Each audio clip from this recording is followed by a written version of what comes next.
সাবধান good B strong এতিয়া তোমালোকৰ ব্যায়াম কৰাব বৰুণ দত্তই তোমালোকৰ চিন্তা ল'ব ব্যায়াম কিছুমান লগতে আমাৰ গোটেইসকলে সহযোগ কৰিব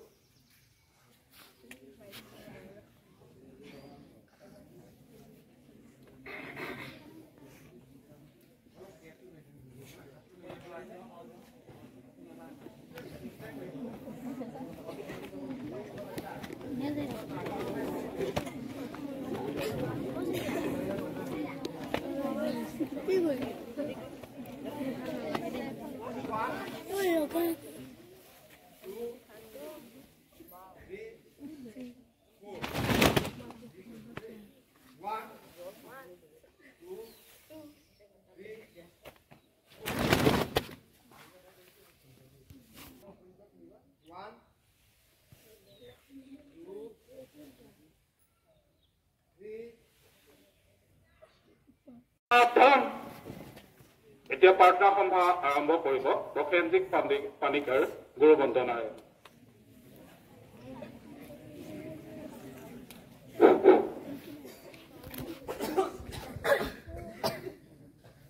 এতিয়া আছে গুৰু বন্দনা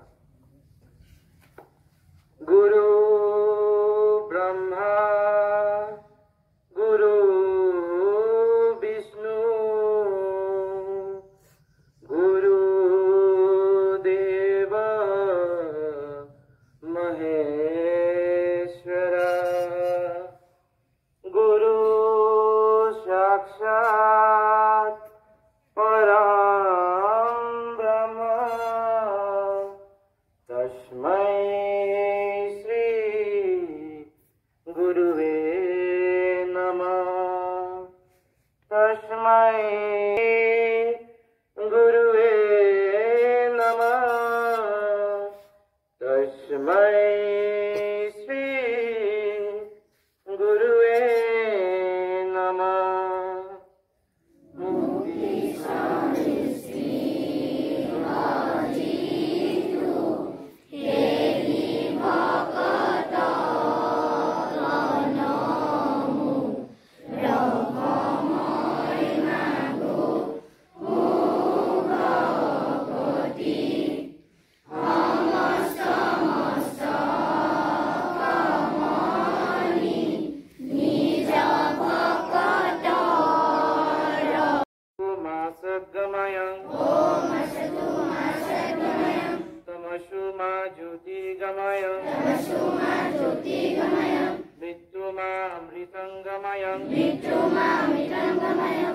ओम शांति शांति शांति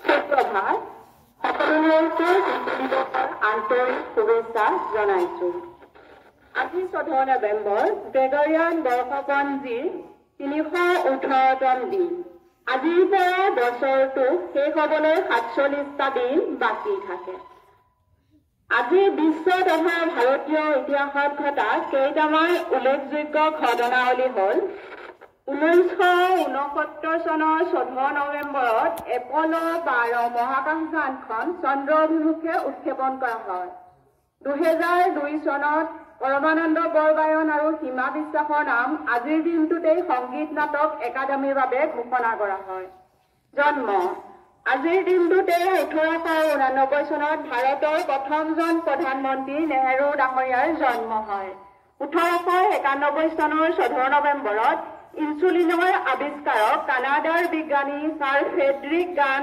ৱেণ্টিঙৰ জন্ম হয় 1941 চনৰ 14 নৱেম্বৰত বিশিষ্ট লেখিকা মামণি ৰয়ছম গোস্বামীৰ জন্ম হয় 1924 চনৰ 14 নৱেম্বৰত নৃত্যশিল্পী ৰোহিণী ভাটেৰ জন্ম হয় মৃত্যু আজিৰ দিনটোতে ভাৰতীয় চলচ্চিত্ৰ পৰিচালক কে.এছ. গোপালকৃষ্ণনৰ 2015 চনত মৃত্যু হয় ধন্যবাদ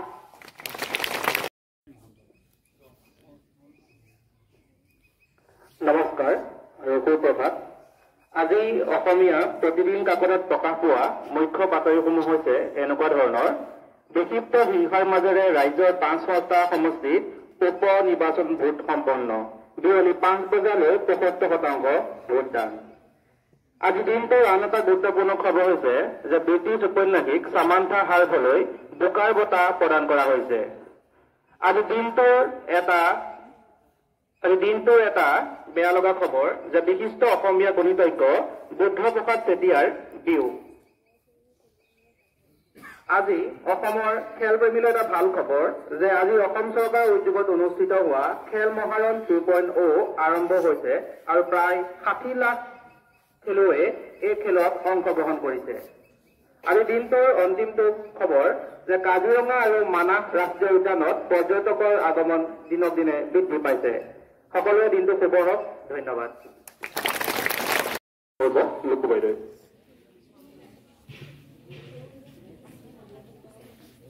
নমস্কাৰ, সুপ্ৰভাত। আজি মই তোমালোকলৈ এটি মহৎ লোকৰ বাণী লৈ আহিছো। এই মহৎ লোকৰ বাণী উক্তিটো ব্যক্তিজন হৈছে মহৎ লোকৰ বাণীটো আগবঢ়াইছে হেনৰি ডেভিড থৰুৱে। মানুহৰ জন্ম হয় সফল হবলৈহে, ব্যৰ্থ হবলৈ নহয়। আত্মবিশ্বাসেই হৈছে মানুহৰ জীৱনৰ সাফল্যৰ প্ৰথমটো সপোন। মনত থাকিবনে তোমালোকৰ? ধন্যবাদ।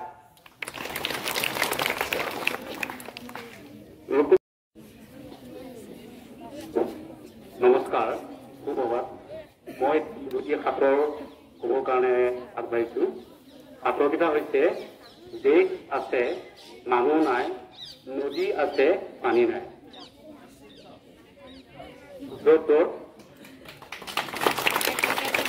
দ্বিতীয়টো হৈছে এনে এখন বিদ্যালয়ৰ নাম ক'ব লাগে য'ত শিক্ষক থাকে ছাত্ৰ নাথাকে। ধন্যবাদ। উত্তৰটো দিছা।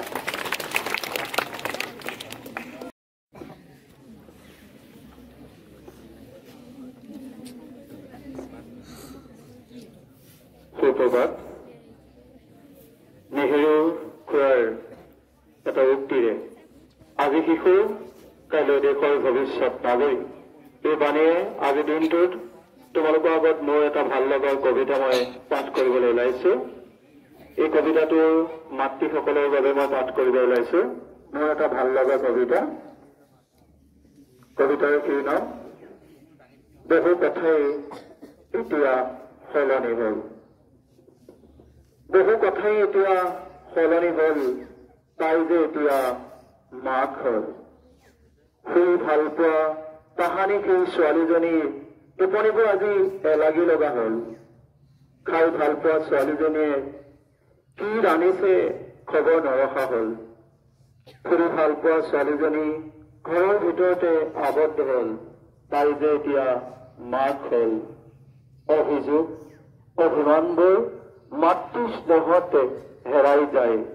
নতুন এটি আবেগত তাই হঠাতে ভাহি যায়। বিচাৰি পাওঁ হওঁতে নিজকে কতবাৰ যে হেৰুৱাইছে তাই। পাই হতাশাই তাইক আৱৰি ধৰে, অচিন এটি ভয়ে আমনি কৰি থাকে। তথাপি তাই চেষ্টা চলাই যায়, ধৈৰ্য্যৰ বাটেৰে আগুৱাই যায়।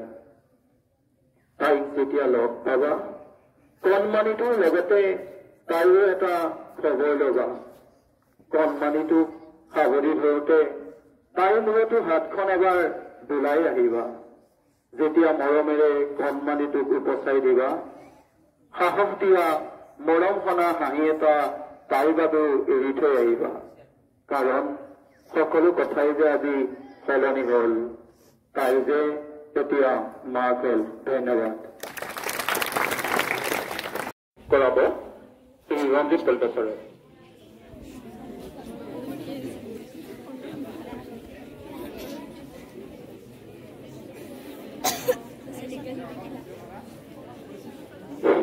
ছাত্ৰ ছাত্ৰীসকল সকলোলৈকে শিশু দিৱসৰ শুভেচ্ছা জনালো। আজি যিহেতু আমাৰ পাঠৰ সভাখন শিক্ষাগুৰুসকলে পৰিচালনা কৰিছে, গতিকে সংকল্পবাণী তোমালোকে নলও হ'ব। কেৱল শিক্ষাগুৰুসকলক মই অনুৰোধ জনাইছো, সংকল্প তেখেতলোকলৈ হ'ব।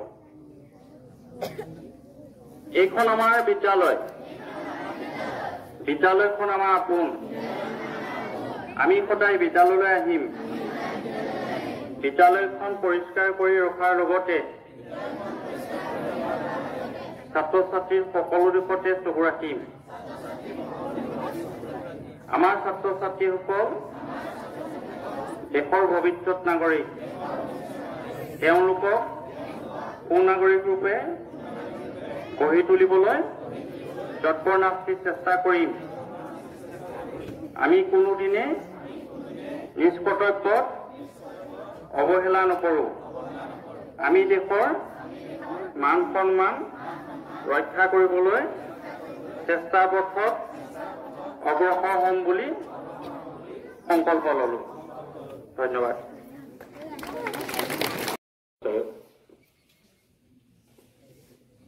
মৰ্ণিং মৰমৰ ছাত্ৰ ছাত্ৰীসকল, মই তোমালোকক মাত্ৰ 3টা কুইজ সুধিম।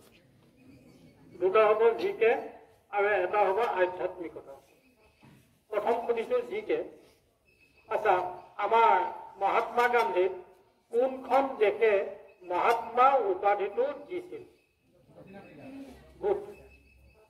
নেক্সট সুধিম, আমি চবে কৈ থাকোঁ নোৱাৰোঁ, অসম্ভৱ, ইম্পচিবল।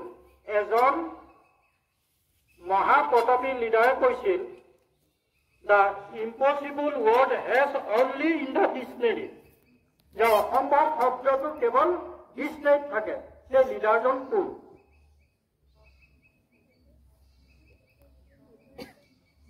পাৰিবা? Napoleon Bonaparte. তেওঁ কৈছিল অসম্ভৱ শব্দটো কেৱল মূৰ্খৰ ডিক্সনেৰীত থাকে। দেই, নেক্সট এটা সুধিছোঁ। আচ্ছা, আমি চবে প্ৰেয়াৰ কৰোঁ ৰাতিপুৱা গধূলি, নহয় জানো? আচ্ছা, তোমালোকে কোৱাচোন, এজন দেৱতাক সংকট মোচন হিচাপে কোৱা হয়, যাক আমি সদায় পূজা কৰোঁ। কোন দেৱতা সেইটো? কোন? পাৰিবা? কোনে কৈছে? Good answer. Thank U.